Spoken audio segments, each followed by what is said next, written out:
우리는 지난 수요 예배 시간을 통해 이 다윗의 범죄에 대해서 우리가 함께 살펴보았습니다. 그런데 이 죄라는 것이 참 신기합니다. 죄에 빠져버리면 이성도 잃어버리게 되고 그리고 그 죄로 빨려 들어가게 됩니다. 우리아의 아내인 이 밧세바를 보는 순간 이 다윗이 그랬습니다.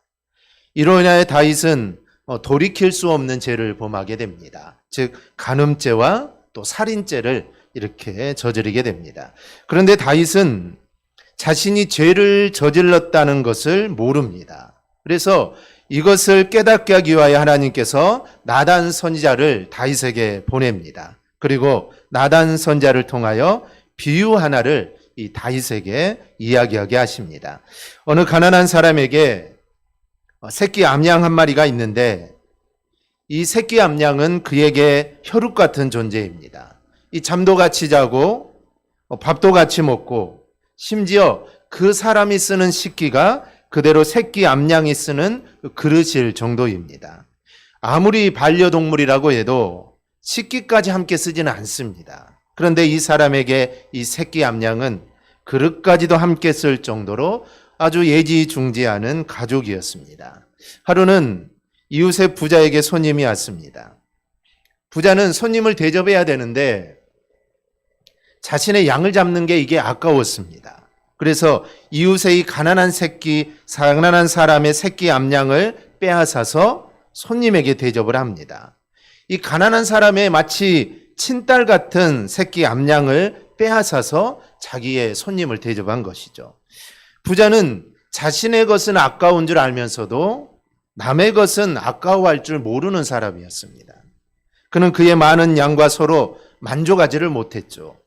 그의 이러한 욕심은 아마 더 많은 소와 더 많은 양을 가졌다 할지라도 아마 그는 만족하지 않았을 겁니다. 그런데 이 비유에 나오는 이 부자의 모습은 사실상 모든 인생의 보편적인 모습입니다.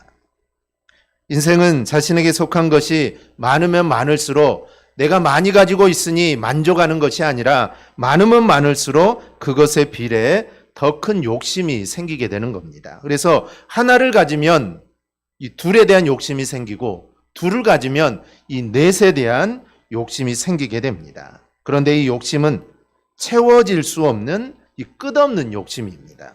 다윗을 보십시오. 하나님은 다윗에게 정말 어마어마한 것을 주셨습니다. 이 밧세바를 우리아로부터 뺏지 않아도 그에게는 이미 여러 명의 부인이 있습니다. 게다가 왕의 부인이 될 정도라면 그녀들의 외모도 상당히 아름다울 것입니다. 아무나 왕비로 받지 않죠. 하지만 다윗은 거기에 만족하지 못했던 것입니다. 그래서 정욕에 이끌려서 자기의 눈에 보기 아름다웠던 우리아의 아내를 빼앗은 것입니다.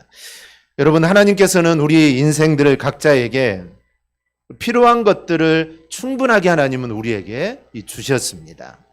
많이 가진 자는 많이 가진 대로, 또 적게 가진 자는 적게 가진 대로 하나님은 그들의 필요에 따라 그리고 하나님의 목적에 따라 충분하게 넘치도록 공급하여 주십니다. 그러므로 우리는 하나님이 나에게 주신 것이 바로 나에게 충분한 것으로 알고 거기에 우리는 만족하며 살아야 합니다. 바로 그런 삶이 바른 자세입니다. 하지만 안타깝게도 인생은 욕심으로 인해 늘 이미 받은 것보다 없는 것을 바라보게 됩니다. 그로 인해 감사를 하지 못하고 늘 불평하고 불만을 갖게 되고 때로는 없다고 생각하는 것들을 내가 얻기 위해 이 죄도 범하게 되는 것입니다. 이 레이지파의 고앗 자손 중에 이 고라라는 사람이 있습니다. 이 고라가 속한 이 고앗 자손은 성막에서 성막의 성물을 취급하며 제사장의 일을 돕는 자들입니다. 레인 중에서도 가장 중요한 일을 맡아서 하는 사람이라고 할 수가 있습니다. 레인이라고 해서 다 성막에서 일하는 것은 아닙니다. 이 성막에서도 일을 하지만 또 성막 밖에서도 일하는 레인들이 참 많습니다. 그러니 고앗 자손은 성막 안에서 일을 하니 어찌 보면 하나님으로부터 많은 은혜를 받은 사람입니다. 그런데 이 고라를 중심으로 한 일당이 거기에 만족을 하지 못합니다. 그리고 제사장의 직분에 욕심을 내게 되죠. 그래서 하나님의 사람 모세와 대항하여서 그들이 반역을 일으킵니다. 그들은 이렇게 말하죠. 하나님 앞에서는 온 회중이 다 거룩한 것인데 왜 모세와 아론만 높임을 받느냐라는 것입니다. 모세와 아론의 자리가 좋아 보였던 것이죠. 그리고 그 자리가 탐났던 것입니다. 그리고 자신들도 그 자리에 올라가고 싶은 그 욕심이 생기게 된 것이죠. 그런데 결과가 어떻게 됩니까?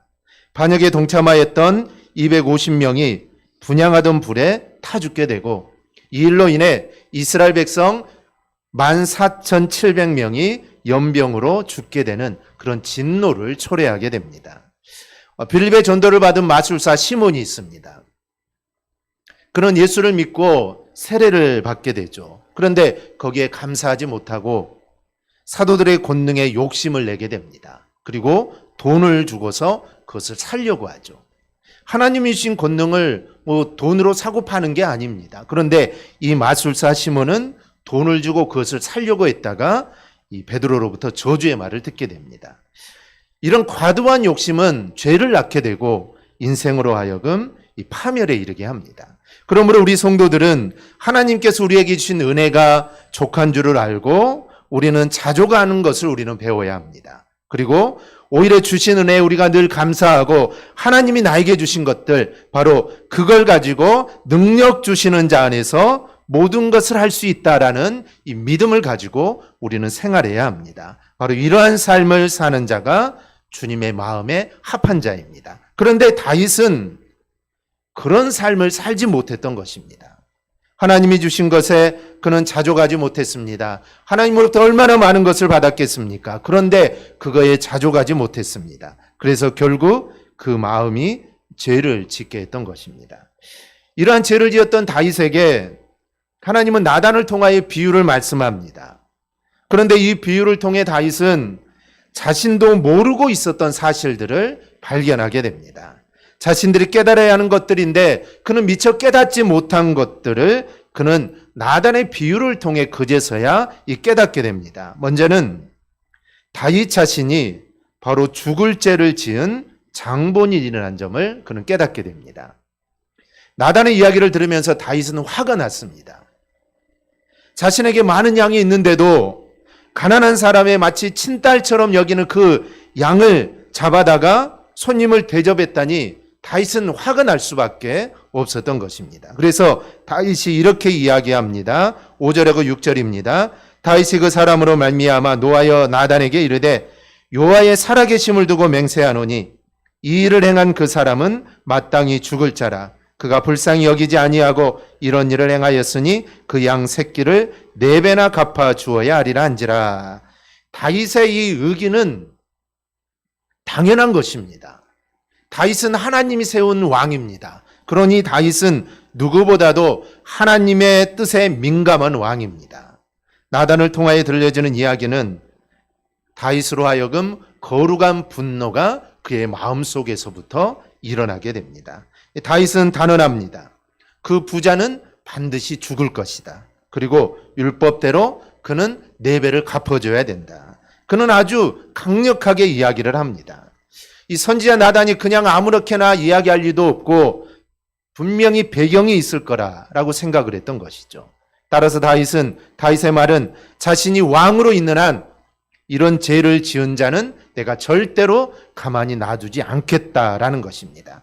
그런데 이런 다윗의 분노는 결국 누구를 향한 것입니까? 결국 그 대상이 자신이라는 것을 그는 생각하지를 못했던 것입니다.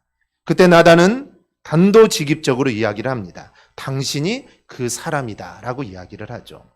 다윗이 우리아의 밧세바를 취하기 위해서 우리아를 적군의 손에 죽게 한 일을 가리키는 비유였던 것입니다. 죽을 죄를 저지른 부자는 바로 다윗 자신이었습니다. 자신의 권세를 이용하여 밧세바를 취하고 이 사실을 숨기려고 또 우리아를 죽이고 차마 저질러서는 안 되는 일들을 그는 저지른 것입니다. 나단은 다윗에게 이것을 깨우치고자 이런 비유를 한 것이죠. 다윗은 죽을 죄를 지은 것이라고 분노했는데 그 부자는 다름 아닌 이 자신이었던 겁니다. 우리는 이 말씀에서 우리도 생각해 봐야 합니다.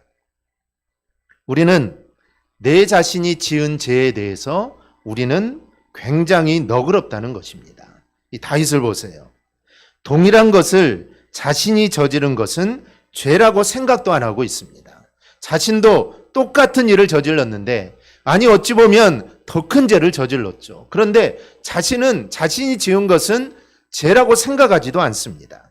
아마 죄라고 생각은 했을지 몰라도 별로 대수롭지 않은 것처럼 아마 그는 느꼈을 것입니다.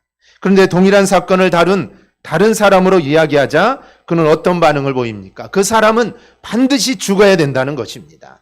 자신이 지은 죄는 대수롭지 않게 생각하면서 다른 사람이 죄를 지으니까 그 사람은 반드시 죽어야 한다는 것입니다. 그런데 이것은 다윗뿐 아니라 우리도 이런 경우가 참 많습니다. 이 다른 사람이 하는 잘못에 우리는 막 분노를 느끼죠. 어떻게 그럴 수 있냐라고 말을 합니다.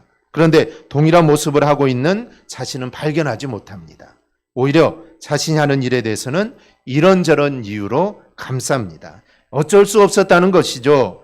인간은 다 연약하기 때문에 그럴 수 있다라고 말을 합니다.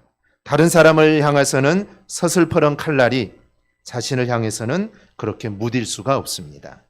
이 가인의 후손 라멕이라는 사람이 있는데, 이 사람이 소년들을 죽이고 이렇게 말을 합니다. 가인을 위하여는 벌이 7배일진데 라멕을 위하여는 벌이 77배로다.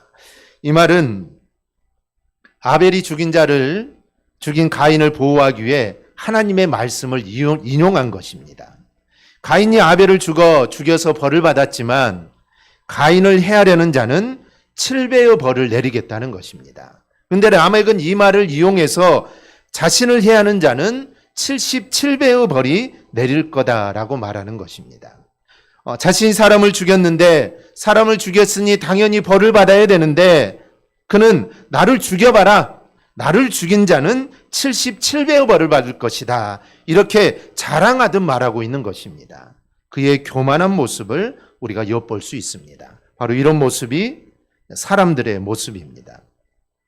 자신의 죄에 대해서는 뻔뻔해지고 묻어져서 그것이 죄라고 생각하지를 않습니다. 이 자신에게만 너그러운 것이죠. 그런데 하나님은 이렇게 죄를 가볍게 여기는 자를 하나님은 기뻐하지 않습니다. 작은 죄라고 사람들이 말하더라도 그것을 신중하게 여겨서 회개하는 자를 하나님은 기뻐하십니다. 이 바울은 이렇게 말을 하죠. 나는 죄인 중에 괴수다라고 말을 합니다. 여러분, 바울이 얼마나 큰 죄를 지었기에 이렇게 고백했을까요? 바울은 자신이 죄를 많이 지어서가 아닙니다. 자기가 정말 다른 사람들보다 엄청나게 많은 죄를 지어서 나는 죄인 중에 괴수라고 말한 게 아닙니다.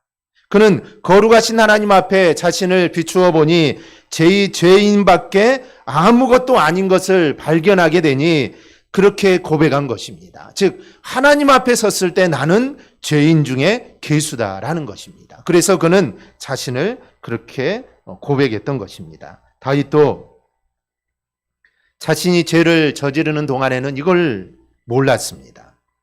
그래서 다른 사람의 이야기를 들을 때는 당장 죽여야 된다고 화를 낸 것이죠. 이런 모습을 보면서 우리는 내 자신을 늘 돌아보아 나의 부족함을 우리는 늘 살펴야 합니다. 우리도 그럴 때가 얼마나 많은지 모릅니다. 내 죄에 대해서는 정말 심각하게 생각하지 않는데 다른 사람이 조금만 죄를 짓고 조금만 거짓말을 하고 그래도 그 사람을 질타하고 정죄할 때가 얼마나 많은지 모릅니다. 그래서 우리는 늘 내 자신을 돌아봐야 하고 나를 스스로 돌아봄으로 나의 부족함을 우리는 늘 생각해야 합니다. 둘째로 다윗은 자신이 바로 여호와의 말씀을 업신여겼다는 점을 깨닫게 됩니다.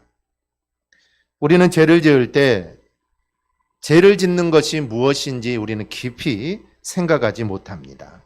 어떤 경우에는 나에게 어울리지 않는 어떤 찜찜함 정도로 여기기도 합니다. 말씀대로 살아가려고 노력하는 자들에게 죄를 짓는다는 것은 이게 기분 좋은 일이 아니죠. 그래서 찜찜하고 이게 마음에 걸립니다. 마치 횡단보도가 아닌데도 도로를 횡단하는 것과 같은 그런 기분입니다. 횡단보도가 아니니 건너가기도 그렇고, 그렇다고 이게 뭐 큰 죄인가 하는 생각도 들고 딱 찜찜함 정도의 우리가 마음이 들 때가 있습니다. 우리가 죄를 지으면서도 이런 마음이 든다면 그런 건 성도의 모습이라고 우리가 볼 수가 없습니다. 그런데 성도들조차도 죄를 이렇게 가볍게 여기는 경우가 종종 있습니다.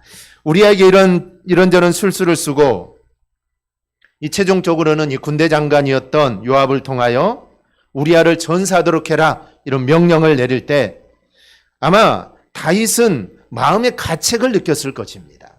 만약에 마음의 가책이 없었다면 이 다윗은 사람도 아니죠. 사람을 죽이라는 명령을 내리면서 마음의 가책을 느끼지 않았다면 이 사람이라고 볼 수 없습니다. 분명 죄라는 걸 알았을 것입니다. 그런데 그는 왕이라는 체면 때문에 내가 왕이기 때문에 그 죄를 덮으려고 더 큰 죄를 저지른 것입니다. 그런 다윗에게 나단을 통하여 하나님이 뭐라고 말을 합니까? 9절입니다. 내가 여호와의 말씀을 업신여기고 나 보기에 악을 행하였느니라. 여기서 업신여긴다는 것은 가볍게 생각하다, 멸시하다, 과소평가하다는 말입니다. 즉 하나님은 다윗 범죄의 근본 원인이 어디에 있는가를 말하는 것입니다. 다윗이 죄를 지었던 근본 원인은 하나님의 말씀을 멸시한 데 있다는 것입니다. 다윗이 죄를 지은 이유는 하나님의 말씀을 멸시한 것입니다. 하나님의 말씀을 과소평가한 것이고 하나님의 말씀을 가볍게 여겼다는 것이죠. 지금 다윗이 지금까지 받아 누린 이 모든 축복은 그 하나님 말씀을 귀하게 여기고 하나님 말씀에 순종했기 때문에 이런 복을 누리는 것입니다. 그럼에도 불구하고 그런 모든 은혜 속에서 하나님께 감사드리지 못하고 그 은혜를 범죄의 기회로 사용하고 말았던 것입니다. 사실 그동안 다윗은 하나님의 말씀을 얼마나 중요하게 여겼는지 모릅니다. 사울을 죽일 기회가 여러 번 있었습니다. 하지만 그때마다 다윗은 여호와의 기름 부음 받은 자를 내가 직접 죽일 수 없다라고 생각을 하고 사울을 죽이지 않았습니다. 그래서 옷자락만 살짝 빼기도 하고 또 창과 물병만 살짝 들고 오기도 합니다. 그런데 옷자락 베는 것만으로도 그는 괴로워했습니다. 왜냐하면 상대가 하나님의 기름 부음을 받은 자이기 때문입니다. 그래서 사울의 폐위가 되더라도 자신의 손에서가 아니라 충분히 다윗은 사울을 죽일 수는 여러 번의 기회가 있었고 사울을 죽이고 자기가 왕이 될 수 있었지만 그렇게 하지 않았습니다. 그래서 사울이 물러나는 것은 하나님의 손에 의해서 이루어져야 된다라고 생각했던 것이죠. 이 정도로 그는 여호와의 말씀을 중요하게 생각했고 이런 그의 충직한 모습을 하나님은 귀하게 여겨서 그를 이스라엘의 왕이 되게 하신 것입니다. 그런데 죄를 짓고자 하는 마음이 들어오자 그가 제일 먼저 놓친 것은 하나님의 말씀을 어겼다라는 그 자체였습니다. 그는 밧세바를 취하면서 그리고 그의 남편 우리아를 전장에서 죽게 하면서 내가 지금 하나님 말씀을 어기고 있다는 것을 전혀 생각을 하지 못하고 있었던 것입니다. 그런데 여러분, 여호와의 말씀을 업신여긴다는 것은 결국 여호와를 업신여기는 겁니다. 여호와의 말씀을 업신여긴 것에 대해서 10절에서 이렇게 말합니다. 이제 내가 나를 업신여기고 햇사람 우리아의 아내를 빼앗아 내 아내로 삼았은즉. 하나님의 말씀을 업신여기는 것은 바로 하나님을 업신여기는 것입니다. 그러니 죄 짓는 것은 하나님을 업신여긴다는 것을 우리는 분명히 해야 합니다. 죄를 가볍게 생각할 수 없는 이유가 바로 여기에 있습니다. 우리가 죄를 짓는 것은 하나님의 말씀을 업신여기는 것이고 그건 또한 하나님을 업신여기는 것입니다. 그러니 내가 죄를 짓는 것은 하나님을 업신여기는 것이죠. 그냥 찜찜함이 아닙니다. 내가 죄를 지어서 야 좀 찜찜하다. 이렇게 해서는 안 되는데 이 정도가 아니라 바로 하나님을 업신여기는 적극적인 이거는 반역인 것입니다. 이와 같이 인생은 하나님의 말씀으로부터 멀어질 때 죄를 범하게 됩니다. 그래서 하나님의 말씀과 죄의 거리는 서로 반비례입니다. 하나님 말씀으로 멀어지면 멀어질수록 우리는 죄와 더 가깝게 되는 것이고 그와 반대로 하나님 말씀을 귀하게 여기고 말씀에서 떠나지 않는 인생은 아무리 큰 시험이 오더라도 말씀을 의지하고 말씀에 순종함으로 그 어려움을 이기게 되는 것입니다. 그러므로 우리는 늘 하나님 말씀을 우리는 가까이 해야 합니다. 하나님 말씀을 귀하게 여기고 또 하나님 말씀에 우리가 순종해야 합니다. 이게 바로 죄와 멀어지는 길입니다. 셋째로 다윗은 원수에게 크게 비방할 거리를 제공했다는 점을 깨닫게 됩니다.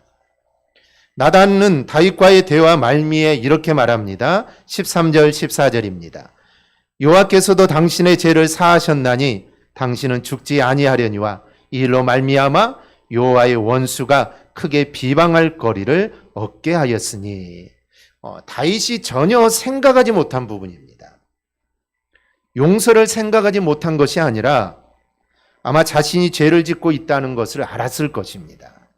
다윗이 전혀 생각하지 못한 것은 바로 원수에게 크게 비방할 거리를 얻게 했다라는 점입니다. 아마도 다윗은 앞서 말씀드린 대로 이 찜찜함 정도가 있었을 것입니다. 이러한 찜찜함이면 용서받을 수 있음에 대한 생각도 있을 것입니다. 문제는 자신이 범죄함이 사단에게 비방할 거리를 제공하게 됐다는 점을 생각하지 못한 것입니다. 이것은 그 당시 다윗이 깨어있지 못했다는 점을 우리에게 말해줍니다. 우리 성도의 삶은 늘 영적 전투에 놓여 있습니다. 이 겉으로 보이는 치열함만이 전투가 아닙니다. 가장 평범하게 살아가는 순간에도 우리 성도는 늘 사단과 싸우는 것입니다. 내 삶이 평탄하고 정말 모든 것이 다 잘 되고 정말 기도할 일들이 하나도 없을 때, 그런데 그때도 우리는 사단과 영적인 전투를 하고 있는 것입니다. 치열할 때만 전쟁이 아니라 편안할 때도 우리는 늘 사단과 전쟁을 하고 있는 것입니다. 그래서 영적 전투가 멈춰지는 순간은 단 한순간도 없습니다. 우리의 대적마귀는 항상 우는 사자와 같이 두루다니며 삼킬 자를 찾습니다. 삼킬 자를 발견하면 물고 놓지를 않습니다. 이 마귀는 지저분하고 악독합니다. 어떤 꼬투리가 있다면 가만두지 않습니다. 한번 물면 절대로 놓지를 않습니다. 우리가 공식처럼 생각하는 게 있습니다. 회개하면 용서해 주신다. 회개는 죄사함. 이런 공식 우리는 너무나도 잘 알고 있습니다. 그래서 우리는 죄를 지을 때 회개하고 용서받을 것도 생각을 합니다. 내가 죄를 지으면 내가 이런 죄를 지었구나. 그래도 내가 하나님께 회개하면 하나님이 용서해 주실 거야. 우리는 이것까지 미리 생각을 합니다. 나단도 다윗에게 이야기합니다. 네가 회개하니 하나님이 용서해 주실 것이다. 즉 회개는 죄사함, 용서, 이 공식이 그대로 적용이 됩니다. 하지만 나단이 이어 말하는 게 더 중요합니다. 우리가 쉽게 간과하는데 하지만 사단에게는 크게 비방할 거리를 남겨주었다는 것입니다. 우리는 바로 이것을 그렇게 크게 생각하지 못합니다. 다윗의 모든 삶이 영적 전투이고 가장 평범한 시기에도 사단은 비방할 거리를 찾는다는 것을 잊게 됩니다. 그래서 너무도 가볍게 밧세바를 취했고 우리아를 죽게 합니다. 그런데 사단은 이를 통하여 언제든지 비방할 거리를 이제 하나 갖게 된 것입니다. 우리가 지난 시간에 살펴보았듯이 요압, 다윗의 군대 장관 아닙니까? 그런데 이 요압은 야신가입니다. 그런데 다윗은 요압에게 꼬투리를 하나 잡히게 됩니다. 즉 우리아를 죽이면서 다른 사람들은 다 모르는데 이 요압에게만 이 사실을 알리고 이 일을 하라고 한 것이죠. 그래서 요압은 기쁘게 그 일을 행합니다. 왜냐하면 다윗의 꼬투리를 하나 잡은 것입니다. 중요한 순간이 올 때 다윗이 나에게 우리아를 죽이라고 했다라고 말 한마디면 아마 다윗은 왕위에서 쫓겨날 수도 있는 상황이 생기게 된다는 것이죠. 꼬투리를 잡히게 된 것이죠. 오늘 다윗도 사단에게 꼬투리를 잡힌 것입니다. 밧세바를 취하고 우리아를 죽게 했는데 이게 바로 사단은 이를 통해 언제든지 비방거리를 하나를 갖게 되었다는 것이죠. 현재 성도들이 가장 달콤하게 넘어가는 것이 무엇인지 아십니까? 다윗과 같이 큰 죄를 지어도 회개하니까 하나님께 용서를 받았다라는 것입니다. 사단은 이걸 아주 교묘하게 이용합니다. 성도에게 죄를 가져다 주고 고민하는 모습을 보이면 이 사실을 기억나게 합니다. 봐라, 성경에도 죄를 자백하면 용서해 주잖아. 다윗도 그랬는걸. 다윗도 간음죄를 짓고 살인죄를 지었는데도 하나님이 회개하니까 다 용서해 줬다. 네가 지금 이걸 해도 만약 죄라면 진실되게 회개하면 되는 거야. 사단은 우리에게 유혹을 하는 것이죠. 다윗은 사단에게 비방거리를 크게 제공하고 만 것입니다. 다윗만 그런 게 아닙니다. 우리에게도 동일하게 마귀는 다가옵니다. 달콤하게 속여서 넘어지게 만듭니다. 그리고 그것으로 비방거리를 삼습니다. 그렇게 함으로써 또 다른 성도를 넘어뜨리게 하고 하나님의 영광을 가볍게 만들어 버리려고 합니다. 이 다윗이 몰랐던 이 부분을 우리는 알아야 합니다. 우리가 죄를 지으면 회개받을 길이 없는 게 아닙니다. 우리가 진실되게 회개하면 하나님은 우리의 죄를 용서해 주십니다. 그런데 문제는 그런 나로 인하여 하나님이 욕을 먹는다는 것이죠. 나는 용서를 받았지만 그 일로 인해 내가 그리스도인으로서 그 일을 행함으로 우리는 하나님이 욕을 먹게 된다라는 것입니다. 우리는 그러한 일들 얼마나 많이 봅니까? 목회자를 통해 목회자 한 사람이 잘못을 했지만 그 일들이 뉴스에 나게 되고 그 일로 인해 믿는 자들이 욕을 먹고 결과적으로는 하나님이 욕을 먹게 되는 것입니다. 내가 정말 진실되게 용서를 구한다면 하나님은 용서해 주시겠지만 하나님은 욕을 먹게 됩니다. 이것이 사단에게 비방거리를 제공한 것입니다. 이것이 하나님의 영광을 가리는 것입니다. 그러니 우리는 늘 깨어 있어서 사단에게 절대로 빌미를 제공해서는 안 되는 것입니다. 다윗은 자신이 죽을 죄를 짓고 있다는 생각을 못했습니다. 다윗은 여호와의 말씀 그리고 여호와를 멋진 여겼다는 생각을 하지 못했습니다. 다윗은 마귀에게 자기가 비방거리를 주었다라는 것을 생각하지 못했습니다. 나단의 비유를 통하여 그제서야 이것을 깨닫게 됩니다. 그러니 그 안에서 회개가 나온 것이죠. 알지 못하면 회개할 수가 없습니다. 내가 죄를 지었다라는 생각이 없는데 어떻게 회개하겠습니까? 다윗도 마찬가지죠. 나단이 말하기 전에는 이런 것들을 몰랐기 때문에 회개를 할 수가 없었던 것입니다. 그런데 이 비유를 통해 알게 되니 그제서야 그는 진정으로 하나님 앞에 회개할 수 있었던 것입니다. 여러분, 죄가 여러분에게 들어오려 합니까? 이제는 죄와 대적에서 우리는 그 죄를 이겨야 합니다. 깨어서 하나님이 기뻐하시는 길에 우리는 서 있어야 합니다. 그래야 오늘 다윗과 같은 이런 전철을 밟지 말고 하나님의 기쁨이 되는 삶을 꼭 살아가는 저와 여러분이 되기를 주님의 이름으로 축원합니다. 아멘. 기도하겠습니다.